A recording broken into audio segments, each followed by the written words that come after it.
Good morning again, ladies and gentlemen. I'm a great believer in judging the quality of a conference by the quality of its scones and whether they put the jam on first or the cream on first. And they got it the right way around as far as I'm concerned, but other people have their own opinions. I'm not going to speak much. I'm just going to hand you straight across to our next speaker, who's Lauren Cahill. So. Thank you. So thank you very much for joining us, and look forward to having a bit of a chat with you today about digital transformation. And the more things change, the more they stay the same.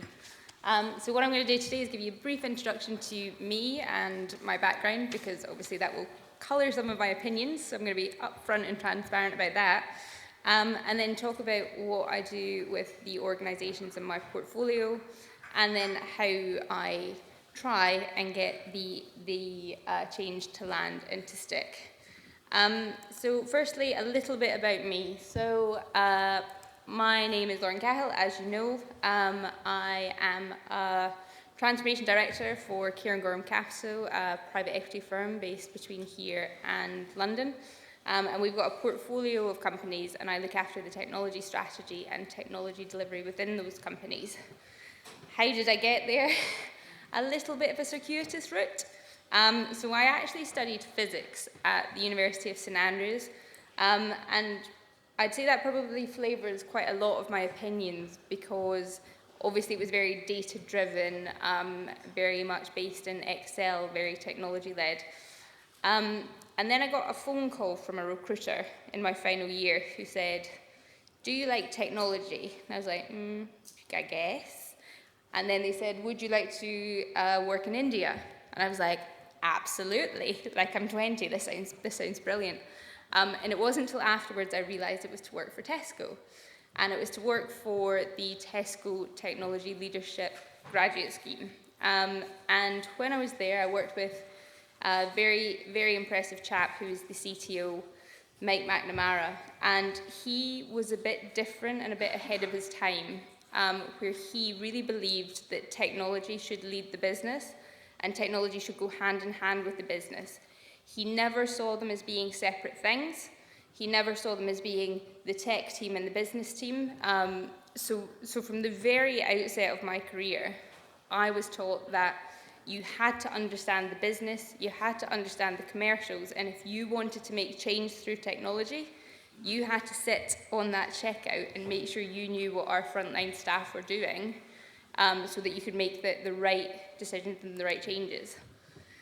I then did the normal thing of becoming a management consultant, so moved into a lot of public sector work, primarily in London and Westminster, where it took some of that learning of blending the business and technology to focus on ways of working, and how did you change your ways of working alongside your technology to deliver change.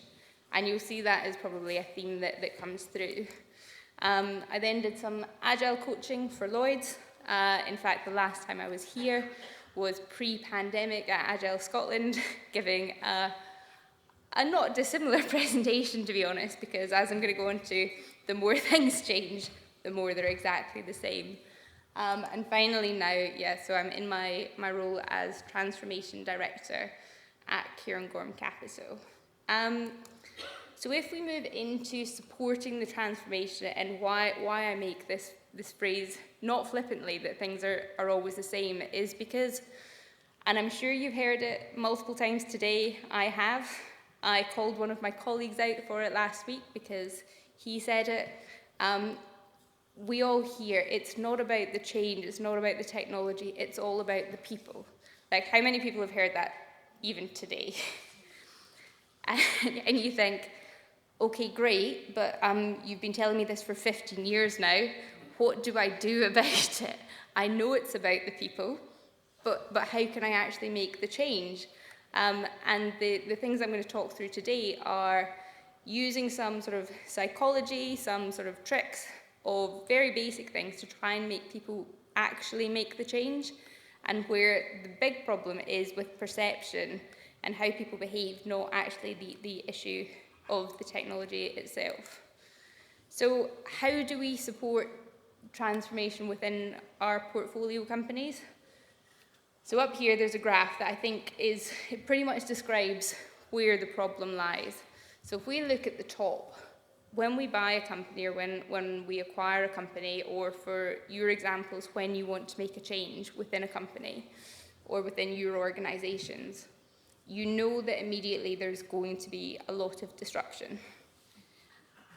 And sort of underneath it all, you know that actually, when you get through the other side of it, things will be better. Instinctively, you know that. But the problem comes in, that doesn't really match up with the investment or the effort that you put in. So all the investment and all the effort comes up front. All the rewards come at the end. And what we need to do is, and I'm going to use my laser pointer, this bit here, this is where people give up. This is where the leaders within an organization go, this is just too hard, it's too disruptive, our staff are unhappy, we spent too much money. The number of projects that get killed at this stage, or even this stage, because they haven't seen the return yet. So it's all about doing the upfront analysis and making sure that you know that you're doing the right thing. So if you know you're doing the right thing, appreciating that there is going to be this painful period, and speaking transparently with your colleagues and keeping each other honest.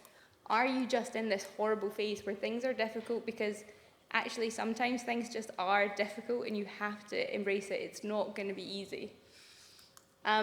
So when we're doing this, so we look at some key technology trends to help us.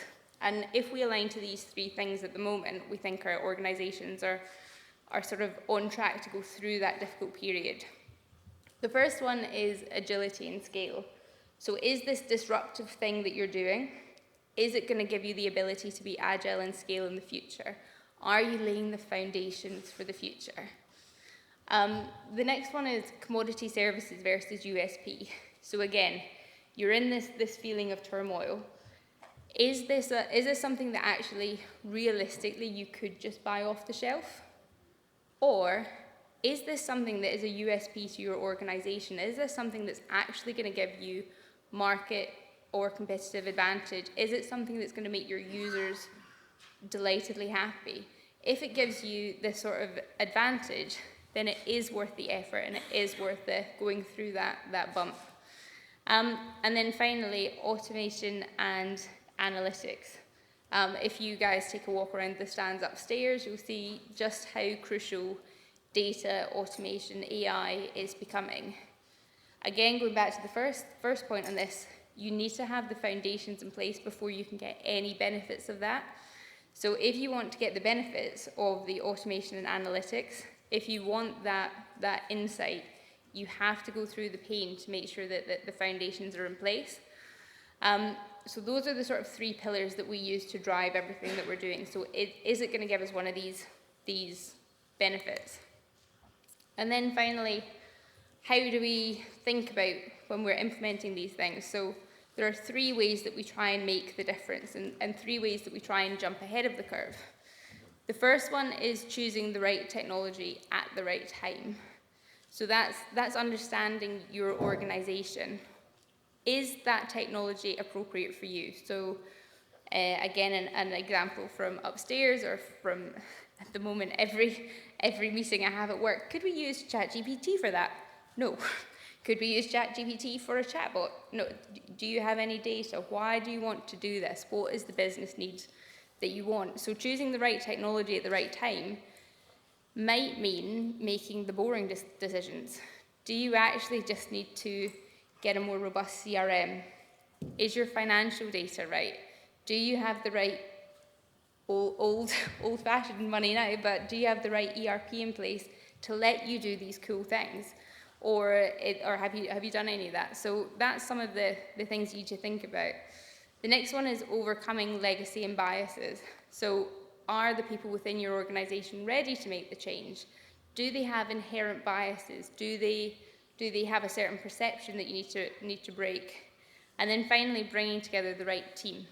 So if you think about, again, within your organizations, the traditional IT model isn't really fit for purpose anymore. So if you think about the old-fashioned, you've got a guy in the databases, you've got a networks engineer, but you don't have any user insight. That's not going to give you something that you need in today's world. So in today's world, you need to really focus on actually what are the new skills that we need in our organization, and jumping into that, because again, going back to, unfortunately, that first slide, there's a cost associated with that.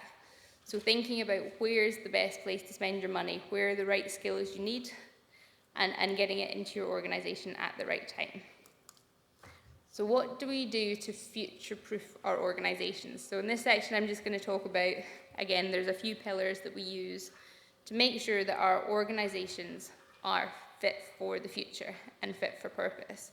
So there are 3 things that we need to look at. First one, and again, none of this is technology, creating a culture that will allow you to succeed. This is probably, as leaders, the hardest bit, and this is the bit that you need to crack within your teams, because culture is always led from the top. I think a really good example of this outside of sort of work is if you go into any restaurant and you speak to the servers, how the servers treat you and interact with you is always a direct reflection of how that organization is run. There's a coffee shop next to my office that does probably the best sandwiches in Edinburgh.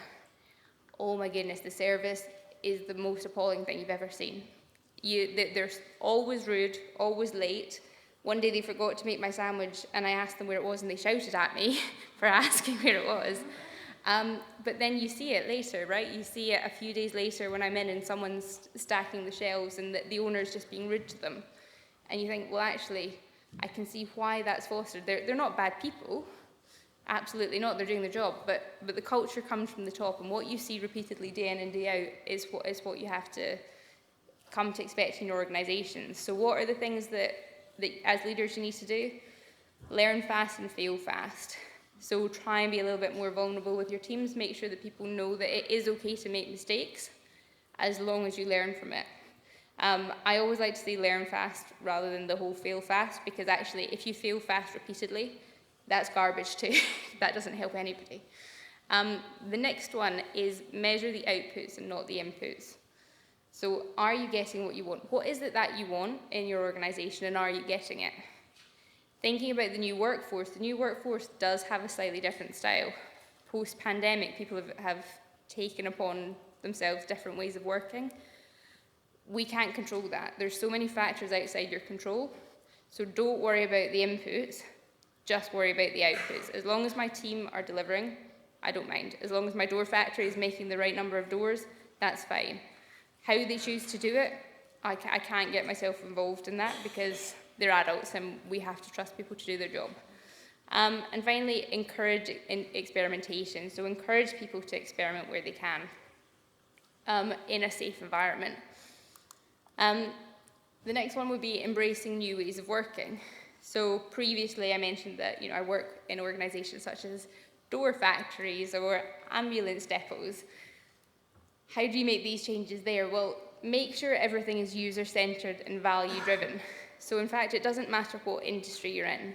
Always, if you put the customer at the heart of what you do, you're always going to get a better outcome.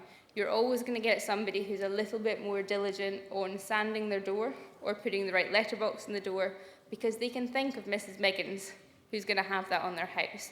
You'll always get an ambulance driver who takes that 30 seconds extra because they know the impact that their work's having.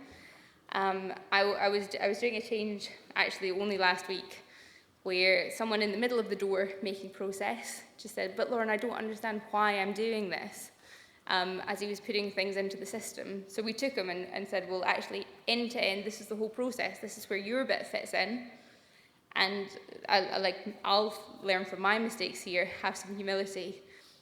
Immediately, the next day, this chap who hasn't been doing his job for 4 months was like, oh, right, okay, yeah, now I'll do it. I was like, oh, could have learned that a little bit quicker. And then stop starting and start finishing. So, and again, this one is one that's particularly incumbent on leaders to do. And again, I'm guilty of it. Don't give your teams 10 things to do and then wonder why nothing's done. Give them one thing, give them a focus. Try and make sure that you're focusing on getting things done because it's much more valuable to have one thing ticked off your to-do list than 10 things sitting on it. So make sure that you're realising the value as early as possible. And if you've got those things in place, then actually embrace technology, make technology part of your DNA. So going back to the thing I said when I worked at Tesco, don't treat technology as something on the side. If it's not embedded, if it doesn't run through your organisation, then the customers will know, your users will know, the end users will be able to tell. If you treat technology as a separate thing, it won't deliver you the value that you need. Integration and automation, so like I said with the thinking of the customer, but also when you're building technology, think of it holistically. And finally, on the using data to drive effective decisions. So as you grow or scale an organisation, or to manage all these different competing changes, you can't really run an organisation on gut feel anymore.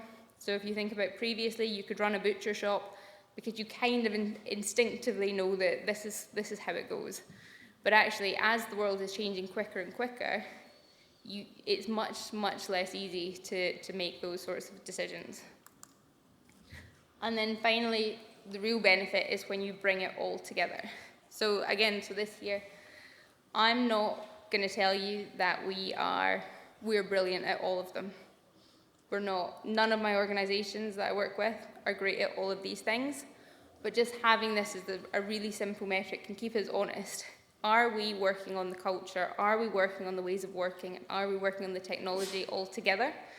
Because if we're just picking one or two bits off in silo, we're not going to get those benefits that we really need.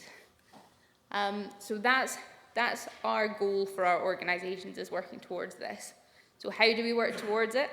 Well, and I think this is the buzzword of the 2010s now, but using Agile.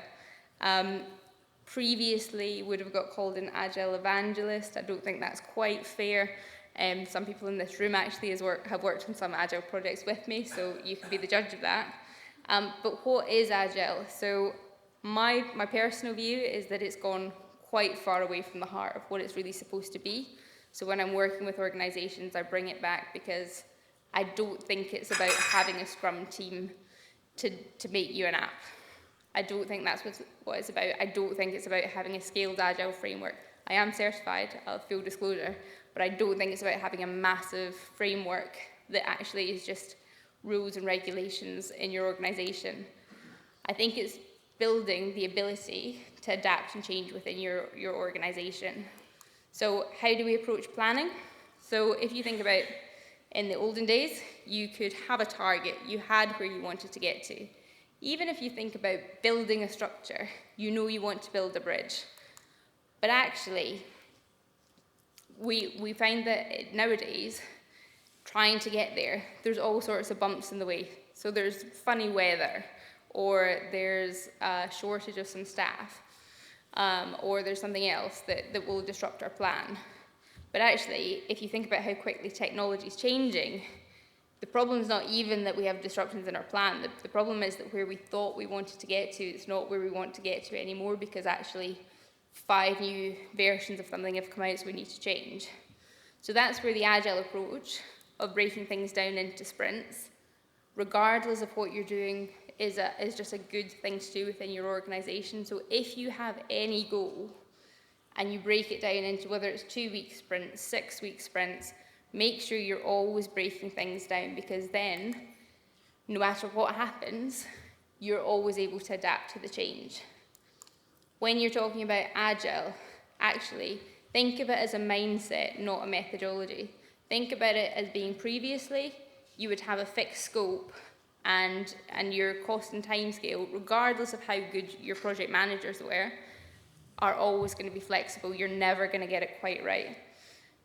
Whereas with Agile, if you think about it, actually, I've got my fixed sprints. I know how many people I've got. I know how long I've got. How do I make sure I'm always doing the best thing with my time and my money? Rather than thinking about, well, I want to get to this goal, so I'm going to realistically guess how long it's going to take me. How many people in this room have written a 1-year, 2-year, 5-year plan? where you write down how much it's going to cost you, and let's be honest, you're just guessing, completely guessing. That's not to say you don't need a goal. Absolutely, do have your goal, but let's just all be honest with ourselves. 5-year project plans don't work. Looking into the Agile Manifesto, and again, I'll get preachy just for one slide, and then I'll talk about more stuff. I find that people misinterpret the Agile Manifesto. So people think that you only do the things on the left. We're going to completely blow up all of humanity's ways of working for the last however many millennia, and now we're going to be agile. So individuals and interactions over processes and tools. That's to say that make sure that your processes and tools are fit for the individuals. They enable the interactions. You still have the human-to-human contact. You still have the things you need. If you have no processes and no tools, I can tell you right now, you will have no organization. You need to have these structures in place, but they need to be with the people in mind. Working solutions over comprehensive documentations. Again, that's not saying that you can run your organization with just a few user stories. That's saying that actually don't write a 200-page BRD, done that before, to sit on a shelf that does not reflect the technology that anybody's built. Customer collaboration over contract negotiation. Going back to that previous thing, make sure that you've got really good relationships with your suppliers, because a contract doesn't really matter. Like if you don't get what you want out of it, it doesn't really matter how many legal T's and C's you've got. If the solution your supplier doesn't work for your users, the contract doesn't mean anything. And finally, responding to change over following a plan. This is one very dear to my heart, because I think it is important to have a plan, absolutely, because that's how you get aligned, that's how you get cohesion in your organization, because you're all facing the same direction. But when things change, have the upfront discussions to say, we have this new information now. We need to reassess what we're doing. I'll use an example. There's somebody in the room that I was having a pint with last night where we were doing a bit of work, and we found out something new about the bit of work. A week and a half later, we've still got these meetings in the diary. And I'm like, guys, the world has changed. We need to step back and just front into the change and deliver on it. So how do we adopt new ways of working? Does anybody know what this is? No? It is, so it's New York, and this is Manhattan Henge.